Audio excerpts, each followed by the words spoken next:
কালিয়াগঞ্জের কুনোর এলাকায় পথ দুর্ঘটনায় যুবকের মৃত্যুকে কেন্দ্র করে চাঞ্চল্য ছড়িয়েছে।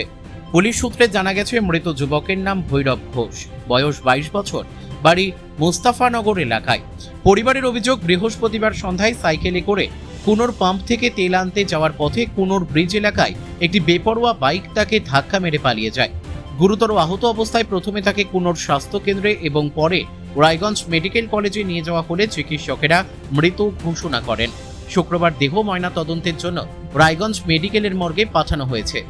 ঘটনায় শোকের ছায়া নেমে এসেছে পরিবার ও এলাকায়। পুলিশ ঘটনার তদন্ত শুরু করেছে এবং অভিযুক্ত বাইক আরোহীর খোঁজে তল্লাশি চালাচ্ছে।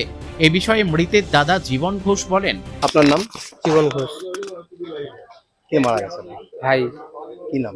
ভৈরব ঘোষ। বয়স কত? 22 বছর। কোথায় বাড়ি? মুস্তফানগর। কোন থানা? কালিয়াগঞ্জ থানা। জায়গাটার নাম কি বললেন? মুস্তফানগর। মোস্তফানগর। কি হয়েছিল, কিভাবে মারা গেল? তেল আনতে আসছিল কুনোরে, হুম।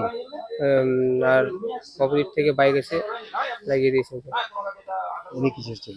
সাইকেল নিয়েছিল। আচ্ছা, কোনখানে হয়েছে ঘটনাটা? এটা হচ্ছে কুনোর ব্রিজ থেকে একটু আগায়।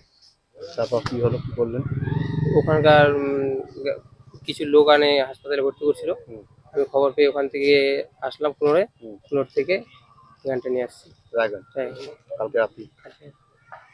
তার মারা গেল কখন? মারা মোটামুটি আনার সময় মারা গেছে।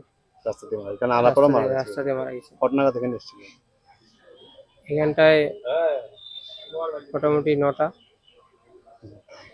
এমনি কি করতেন উনি? অনেক কিছু না, এমনি বাড়িতেই গাড়ি থাকে, আমাদের গাড়ি আছে তো, হুম। ওই গৃহস্থী কাজ করতাম। বাইকটাকে ধরা গেছে? না। রায়গঞ্জ থেকে বিথিকা পালের রিপোর্ট, পুলিশ নিউজ।